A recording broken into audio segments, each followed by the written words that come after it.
Unbowed കൺമണി പോലെ നല്ലൊരു പടമാണ് അമ്മ എന്ന് പറയുന്ന ഫിലിം. അതിലെ മെയിൻ സ്റ്റാറുള്ള ജാഫർ ഇടുക്കിയും മറ്റേ ദിലീഷ് പോത്തറാണ്. ജാഫർ ഇടുക്കി വിളിച്ച് ഞാൻ പറഞ്ഞു, ഒരു മദറുണ്ടോൻ്റെ ഫിലിമാണ്. രണ്ടും നല്ല ഫിലിമാണ്, രണ്ട് ഫാമിലി ഓറിയൻറ്റഡ് ആണ്. ഇത് 2 മണിക്കൂറേ ഉള്ളൂ അമ്മ പറഞ്ഞാൽ. അൺബോർഡ് കൺമണി എന്തെങ്കിലും ഓടും, കാരണം സ്റ്റാർ കാസ്റ്റ് ഉണ്ട്. പക്ഷെ അമ്മയാണ് മൂവിക്ക് സ്റ്റാർ കാസ്റ്റ് ഇല്ല. അതുകൊണ്ട് മീഡിയം മാക്സിമം പ്രൊമോട്ട് ചെയ്യണം. സർഗേഷിയെക്കുറിച്ചും മദറുണ്ടിനെ കുറിച്ചാണ് നന്നായിട്ട് അഭിനയിച്ചിട്ടുണ്ട് എല്ലാവരും. വലിയ സ്റ്റാർ കാസ്റ്റിലുള്ളതുകൊണ്ട് ശ്രദ്ധിക്കപ്പെടാതെ പോരുത്. എന്തായാലും എല്ലാവരും പോയി കാണുക. OTT എന്തായാലും ഓടും. 2 മണിക്കൂറേ ഉള്ളൂ. ഈ കാലത്ത് പറ്റിയ ഫിലിമാണ്. പക്ഷേ അൺബോർഡ് കൺമണി നല്ല മൂവിയാണ്. അത് പിന്നെ അർജുൻ അശോകൻ, മാളാപർവ്വത സ്റ്റാർ കാസ്റ്റ് ഉണ്ട്. ഞാൻ പറയുന്നത് വലിയ വലിയ സൂപ്പർ സ്റ്റാറുകളെല്ലാം എമ്പുരാൻ പോലെ പടങ്ങളല്ല വേണ്ടത്. ഇങ്ങനത്തെ ബിഗ് ബഡ്ജറ്റ് പടങ്ങളല്ല വേണ്ടത് ഇതുപോലത്തെ ചെറിയ പടങ്ങളാണ്. നല്ല മെസ്സേജുള്ള, നല്ല ബോഡിക്കകത്ത് നല്ല കണ്ടൻറ്റുള്ള സിനിമകളാണ് വേണ്ടതാണ്. എൻ്റെ ആപ്പറേറ്റിൽ ലാലേട്ടൻ പോലെ ആൾക്കാർ ഇങ്ങനത്തെ പടങ്ങൾ പ്രൊഡ്യൂസ് ചെയ്യണം. നമുക്ക് അങ്ങനെ പടം ചെയ്യണ്ട. ഡൊമിനിക്കൊന്നും ഒന്നുമല്ല. ഈ 2 പടം ഇന്ന് 2 നല്ല പടമാണ്, നല്ല നന്മയുള്ള പടങ്ങളാണ്. അമ്മ അത് ഇതാണ് ഒരു ഒരു ഫാമിലി ഫിലിമാണ്, ഒരു മെസ്സേജുള്ള ഫിലിമാണ്.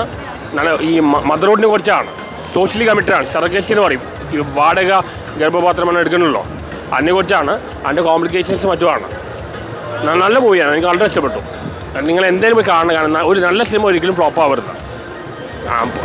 അൺബോർഡ് കൺമണി പ്രൊമോട്ട് ചെയ്യാൻ ഒരുപാട് പേരുണ്ട്, പക്ഷേ ഇത് പ്രൊമോട്ട് ചെയ്യാൻ ആരുമില്ല. ഞാൻ മാളാപർവ്വതൻ മേഡം പറഞ്ഞു, ജാഫർ ഇടുക്കിയോട് പറഞ്ഞു, നല്ലൊരു മൂവിയാണ്, എല്ലാവരും തിയേറ്ററിൽ പോയി കാണുക. നല്ല സിനിമ ഒരിക്കലും ഫ്ലോപ്പ് ആവരുത്.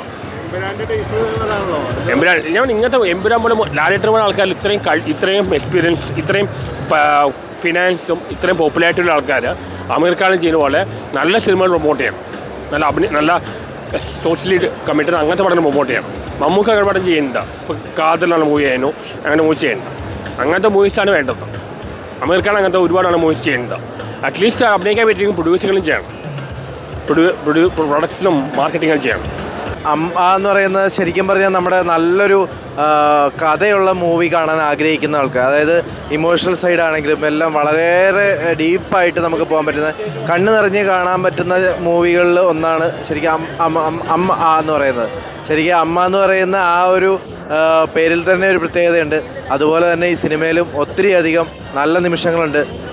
എല്ലാവരും പ്രൊമോട്ട് ചെയ്യണം എന്ന് പറയുമ്പോൾ നമ്മൾ ഈ കണ്ടവരൊക്കെ സ്വയം പ്രൊമോട്ട് ചെയ്യുന്ന ഒരവസ്ഥയിലേക്ക് ആ മൂവി മാറുന്നുണ്ട്. കാരണം നമുക്ക് നല്ല മൂവികൾ വിജയിക്കണം എന്ന ചിന്താഗതി ഉള്ളവർക്ക് എല്ലാവർക്കും 4 പേരോട് പറയാൻ തോന്നുന്ന വളരെ നല്ലൊരു മൂവിയാണ്. അപ്പോൾ എല്ലാവരും ചെന്ന് കണ്ടുകൂടി സപ്പോർട്ട് ചെയ്യുക. കാരണം താരങ്ങളൊന്നും വലിയ താരനിരയൊന്നും ഇല്ല. ആ താരനിര ഇല്ല എന്നുള്ളത് ഒരു കുറവേ അല്ല, നല്ല സിനിമയാണ്. അത് എല്ലാവർക്കും കണ്ട് ഇഷ്ടപ്പെടും.